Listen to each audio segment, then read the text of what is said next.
សម្លៀកបំពាក់ប្រពៃណីខ្មែរពណ៌ក្រហមប្រើសម្រាប់ថ្ងៃអាទិត្យ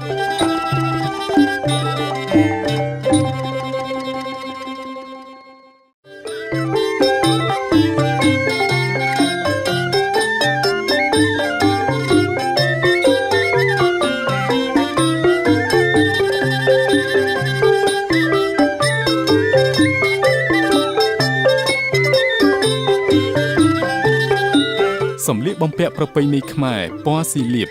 ប្រើសម្រាប់ថ្ងៃពុធ